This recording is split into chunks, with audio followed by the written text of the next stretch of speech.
Hello everyone, you're watching the channel Military TV. Today we'll show you head-to-head Turkish F-16C versus Sukhoi Su-24 Fencer. On November 24, 2015, a Russian Air Force Su-24M belonging to the contingent deployed to western Syria was shot down by a Turkish Air Force F-16 after violating Ankara's airspace in the Hatay region. The violation was extremely short.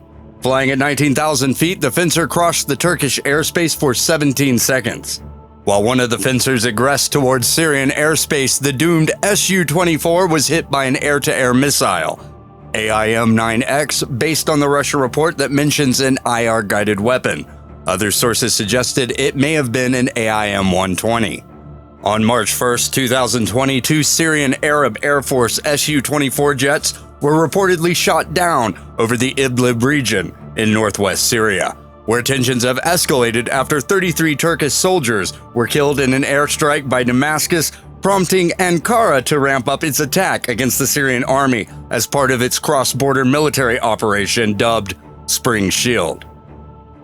The Su-24 Fencer is a swing-wing attack plane operated by both the Syrian Arab Air Force and by the Russian Air Force that has deployed the type in Syria for the first time in 2015. The Su-24 Fencer is a supersonic, all-weather aircraft deployed in the Soviet Union and serving, among others, even with the Iranian and Libyan Air Force. It's a twin-engine two-seater plane with a variable geometry wing designed to perform ultra-low-level strike missions. The Sukhoi Su-24 Fencer is a supersonic deployed in the Soviet Union. The aircraft has a variable sweep wing, twin engines, and a side-by-side seating arrangement for its crew of two. It was the first of the USSR's aircraft to carry an integrated digital navigation attack system. It remains in service with the Russian Air Force, Syrian Air Force, Ukrainian Air Force, Azerbaijan Air Force, Iranian, Libyan Air Force, and various air forces to which it was exported. An Su-24 is an all-weather bomber. It was primarily designed for low-altitude bombing, but upgraded versions can do electronic attack, reconnaissance, and other missions.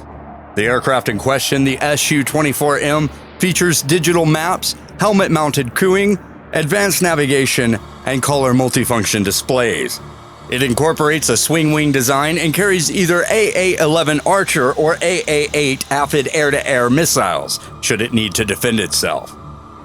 These two missiles are close-range, IR-only weapons. The Su-24 has no air-to-air radar, effectively eliminating it from the beyond visual range arena. Its missiles must lock onto a heat source on the opposing aircraft in order to be effective. The AFED was designed in the Vietnam era, sporting limited range and aspect capabilities, meaning the shooter must be fairly close and offensive to be considered a viable threat. The Archer, on the other hand, is a much more formidable weapon. With helmet-mounted cueing, it provides high off-bore sight capability and an excellent minimum range. The missile is outstanding when employed by a fourth-generation fighter, but in a Fencer with limited cockpit visibility and terrible agility, it is far less intimidating. Speaking of agility, the Su-24's turn performance is terrible. It was never meant to mix it up against dyed-in-the-wool dogfighters, instead relying on speed and low altitudes to blitz to the target and get back. Its missiles are mostly for defense purposes and helicopters. It's akin to a small B-1. Without a fighter escort, it doesn't fare well in non-permissive environments. The General Dynamics F-16 Fighting Falcon is a single-engine supersonic multi-role fighter aircraft, originally developed by General Dynamics for the United States Air Force. Designed as an air superiority day fighter, it evolved into a successful all-weather multi-role aircraft. Over 4,600 aircraft have been built since production was approved in 1976. The F-16 first entered service in 1978 and was developed as a cheaper and less capable complement to the U.S. Air Force prime heavyweight fighter, the F-15 Eagle.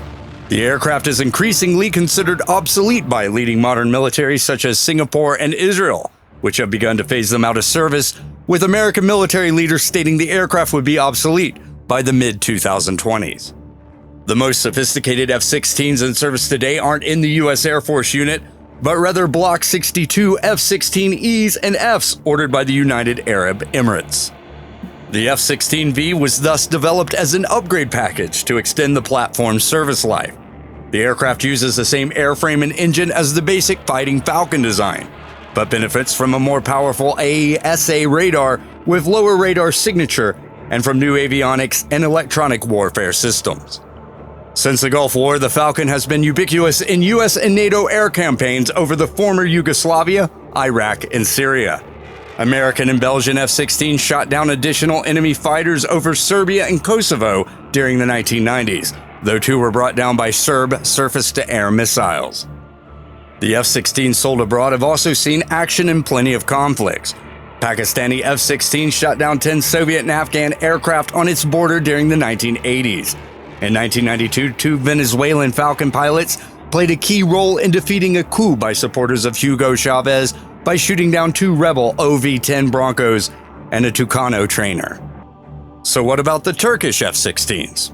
Excellent question. What about them? Only the US and Israel operate more F-16s than does Turkey, making the Turkish Air Force one of the world's leading users of this famous fighter. Turkey is one of 5 countries to locally produce F-16s. The Turks have done very well in keeping their fleet of Vipers up to date. They have 270 F-16C/D aircraft, and nearly all of them have been upgraded to the Block 50+ standard, powered by big GE F110-GE-129 motors that crank nearly 30,000 pounds of thrust in afterburner. They fly with the joint helmet-mounted cueing system, AIM-9X Sidewinders and AIM-120C AMRAAMs. Turkey has completed testing its Dakgogan per-Grine air-to-air missile developed as a direct replacement for US-made AMRAAM and Sidewinder missiles. The project for Dakgogan and Bozdogan missiles, which was initiated by the Scientific and Technological Research Council and Defense Industry Research and Development Institute, is set to be completed this year, Daily Sabah reported last week. These are the first indigenous air-to-air missiles of Turkey, with the development having begun in 2013. While Dakgogan is a short-range, highly maneuverable and infrared seeker, Bozdogan is a long-range, active radar seeker missile. They were first introduced at IDEF 2017. As we all know, the F-16 is a small, lightweight, ridiculously agile, multi-role dogfighting master. Simply stated, not even on its best day could a Fencer hope to survive a BFM engagement with a Viper flown by a qualified combat mission-ready pilot. As I said, without a fighter escort, the Fencers really never had a chance against the Turkish Vipers.